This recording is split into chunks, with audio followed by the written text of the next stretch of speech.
عزیز دوستوں، بزرگوں اور بھائیوں، کچھ چیزیں ایسی ہیں جن کا قرآن مجید نے بارہا تذکرہ فرمایا ہے۔ قرآن پاک کسی چیز کا ایک بات بھی ذکر کر دے تو وہ چیز ہمارے لیے دستور حیات اور منشور زندگی بن جاتی ہے۔ لیکن اگر اللہ تبارک و تعالیٰ کسی چیز کا بار بار تذکرہ فرمائے تو معنی یہ ہے کہ اس کی ہمیں بہت ہی زیادہ ضرورت ہے۔ ان چیزوں میں سے ایک چیز صبر ہے۔ قرآن پاک نے 100 سے زیادہ مرتبہ صبر کا تذکرہ فرمایا ہے۔ اتنی بڑی بات کو سمجھیے گا کہ 100 سے زیادہ مرتبہ قرآن پاک نے تذکرہ کیا ہے صبر کا، اور مختلف انداز میں۔ کہیں فرمایا کہ وَبَشِّرِ الصَّابِرِينَ، اے محبوب صبر کرنے والوں کو خوشخبری سنا دیجیے۔ کہیں فرمایا اِنَّ اللَّهَ مَعَ الصَّابِرِينَ، بے شک اللہ صبر کرنے والوں کے ساتھ۔ تو مختلف انداز میں، مختلف طریقوں سے اللہ تعالیٰ نے صبر کا تذکرہ فرمایا۔ سوسائٹی کے اندر، معاشرے کے اندر اور مسلمانوں کے اخلاقی رویوں کے اندر اگر صبر کو داخل کر لیا جائے تو ہم محسوس کریں گے کہ ہماری زندگی نہ صرف یہ کہ آسان ہو گئی ہے بلکہ محبتوں والی ہو گئی ہے، چاہتوں والی ہو گئی ہے۔ ہمارے رشتے ایک دوسرے سے ٹوٹ نہیں رہے بلکہ بننا شروع ہو گئے۔ تھوڑا سا صبر بہت ساری چیزوں کو ٹوٹنے سے بچا لیتا ہے۔ قرآن مجید کی جو آیت کریمہ میں نے تلاوت کی، یہ سورہ آل عمران کی آخری آیت ہے۔ اللہ تعالیٰ نے فرمایا یا ایھا الذین آمنوا اصبروا وصابروا، اے ایمان والو صبر کرو، صابر بنو۔ اے ایمان والو صبر کرو اور صابر بنو۔ کیا مطلب؟ پہلے صبر کا مطلب یہ ہے کہ اگر تمہیں کوئی ذاتی تکلیف پہنچے تو اس پر صبر کرو۔ وصابروا، اس کا معنی یہ ہے کہ اگر دشمن کے مقابلے میں کسی اور کی طرف سے کوئی تکلیف آئے تو اس پر بھی صبر کرو۔ پھر فرمایا ورابطوا، اور ہمیشہ کمر بستہ رہو، اسلامی سرحدوں کے پہرے دار رہو۔ واتقوا اللہ، اللہ سے ڈرتے رہو۔ لعلکم تفلحون، اس امید پر کہ اللہ تمہیں کامیابی عطا فرما دے، تم فلاح پا جاؤ۔ یا ایھا الذین آمنوا اصبروا وصابروا، اے ایمان والو صبر کرو اور صابر بنو۔ صبر کرو، صابر رہو، یعنی جو ذاتی تکلیف آئے اس پر بھی صبر کرو۔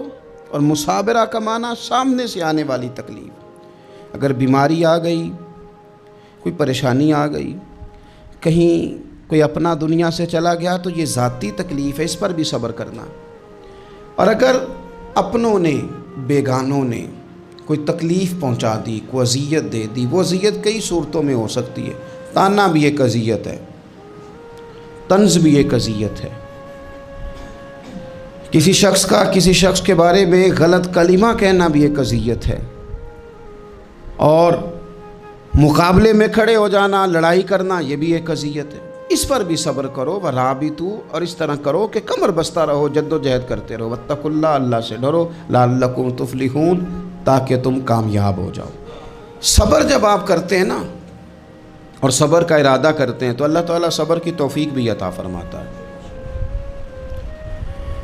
ہم نے یہ دیکھا ہے کہ ہمارے پاس نعمتوں کی کمی نہیں، ہمارے فریزر خوراک سے بھرے ہوئے ہیں، ہمارے دسترخوانوں پہ انواع و اقسام کی چیزیں چنی ہوئی ہیں، ہماری الماریوں میں کئی ہمارے لباس تیار شدہ لٹکے ہوئے ہیں، ہماری جیبوں میں ہماری ضرورت کا سرمایہ اللہ نے ہمیں دے دیا ہے۔ لیکن اس کے باوجود جو لوگ ایک دوسرے سے پیار نہیں کر پا رہے، جو ایک دوسرے کے قریب نہیں جا پا رہے، تو اس کی وجہ یہ ہے کہ صبر نہیں رہا، حوصلہ نہیں رہا، کسی چیز کو برداشت کرنا ہمارے مزاج کا حصہ ہی نہیں رہا۔ اور پھر چونکہ امت مسلمہ نے انقلاب برپا کرنا تھا، دنیا کو پیغام حق دینا تھا، اگر ان کے اندر حوصلہ ہی نہیں ہوگا، اگر انہیں صبر ہی نہیں کرنا آئے گا، استقامت ہی نہیں ہوگی، کہیں رکنا ہی نہیں آئے گا، تو یہ میدانوں کو سر کیسے کریں گے؟ کامیابیاں کیسے ان کا مقدر بنے گی؟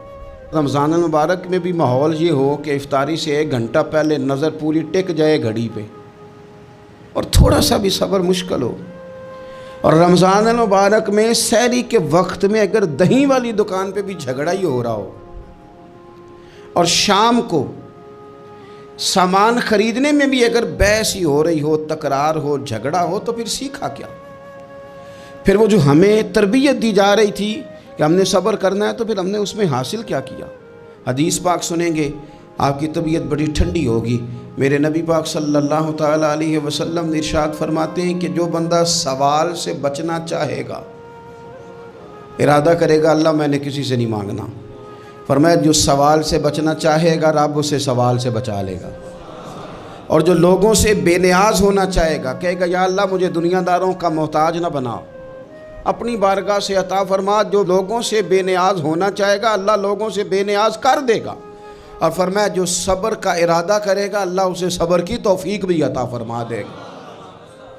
ارادہ تو کرے، پروگرام تو بنائے، توفیق تو اللہ دے گا۔ جو صبر کا ارادہ کرے گا اللہ صبر کی توفیق بھی عطا کر دے گا۔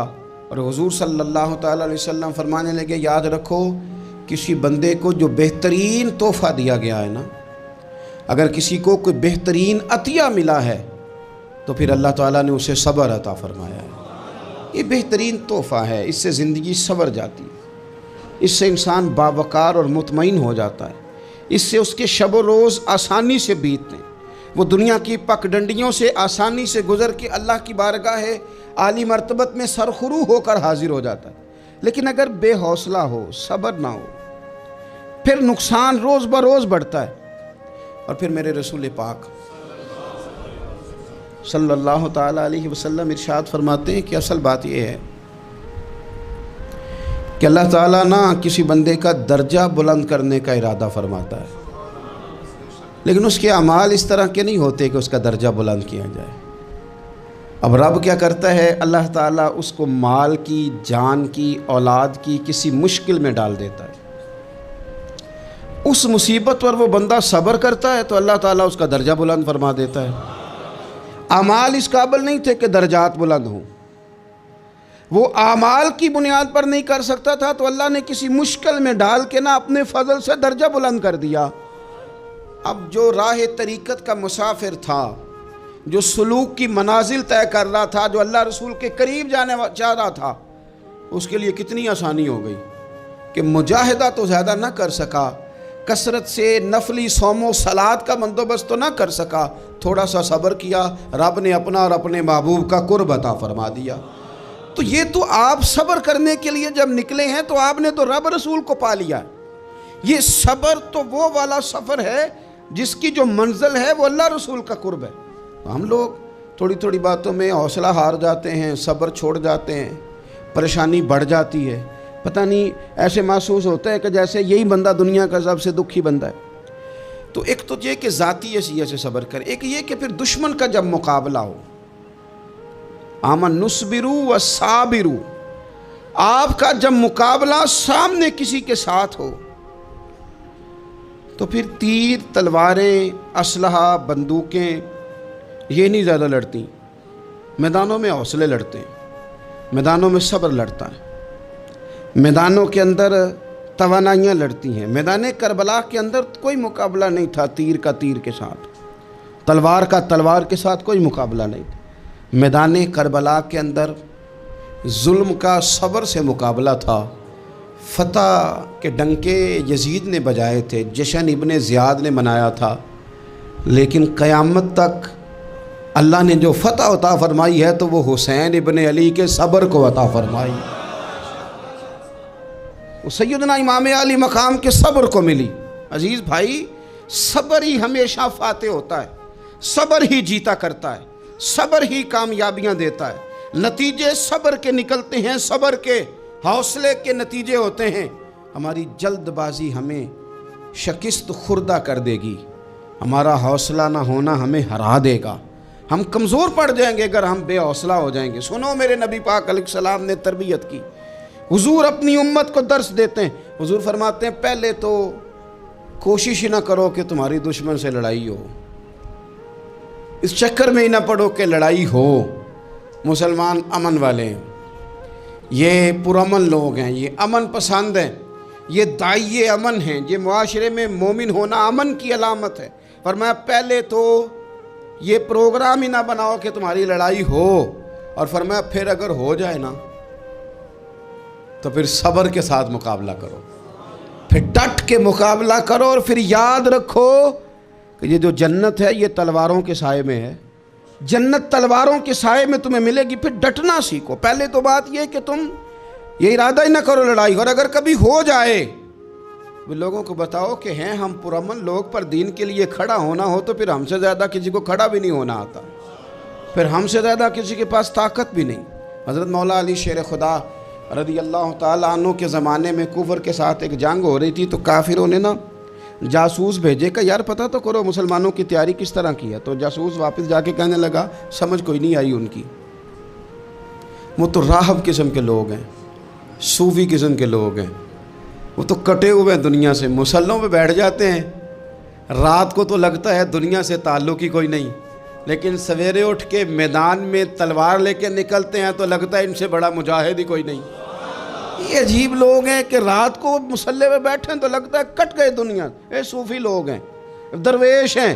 یہی مسلمان کی شان ہے، ہو ہلکا یاراں تو برے شم کی طرح نرم، رزم حق و باطل ہو تو فولاد ہے مومن، ادھر آ ستمگر ہنر آزمائے تو تیر آزما، ہم جگر آزمائے۔ ہم تجھے اپنا حوصلہ بتاتے ہیں کتنا، دیکھ ہمارے حوصلے سے ٹکرا کے دیکھ یہ کتنا طاقتور اور مضبوط ہے۔ تو عزیز بھائی، اگر زندگی میں آپ کو صبر کرنا آ گیا، میں بڑے دنوں سے یہ عنوانات بیان کر رہا ہوں، اور آج تو خصوصی طور پر رمضان شریف کے اس جمعے میں اپیل کرنا چاہتا ہوں آپ سے کہ کمزور باتیں کرنی چھوڑ دیں، مایوسی کے جملے اپنی زندگی سے نکال دیں۔ ہم مسلمان ہیں، آپ بیمار ہو گئے ہیں تو یہ بھی خدا کا فضل ہے، گناہ معاف ہوں گے۔ اگر اللہ تعالیٰ نے فقیر بنا دیا، غریبی آ گئی ہے تو یہ بھی فضل ہے، امیروں سے پہلے جنت میں جائیں گے۔ اگر اللہ تبارک و تعالیٰ نے کسی جگہ آپ کو مکان نہیں دیا اور دوسرے کو دے دیا ہے تو آپ وہ لوگ ہیں جو عظیم سنت ادا کر رہے ہیں سیدنا بلال حبشی کی۔ اگر کسی جگہ کوئی کمزوری آ گئی ہے، کوئی پیچھے رہ گئے ہیں تو یہ خدا کا فضل ہے۔ اللہ تعالیٰ نے چاہا ہمارے لیے جو فیصلہ تو ہم اس پہ راضی ہیں، لیکن اپنی زندگی میں اور شکوے اتنے بڑھا لیے، ہم نے اتنے بڑھا لیے کہ لوگوں سے شکوے کرتے کرتے رب رسول سے بھی شروع کر دیے۔ غلام بھی کبھی شکوہ کرتا ہے، آقا کا بھی شکوہ ہوتا ہے، بندہ بھی کبھی شکوہ کرتا ہے، رب کا بھی شکوہ ہوتا ہے، یہ بھی کبھی ہوتا ہے۔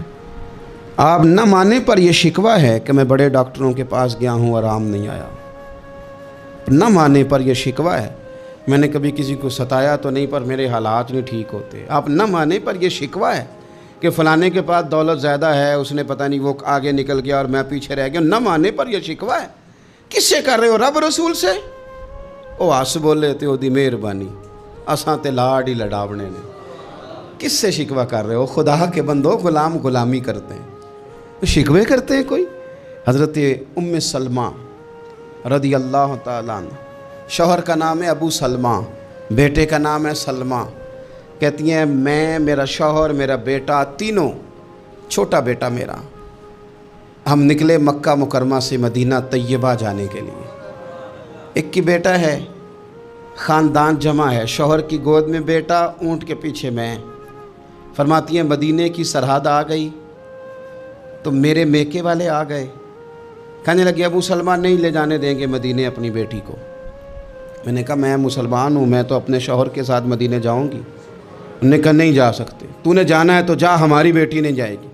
زبردستی مجھ سے انہوں نے مجھے میرے شوہر سے الگ کیا۔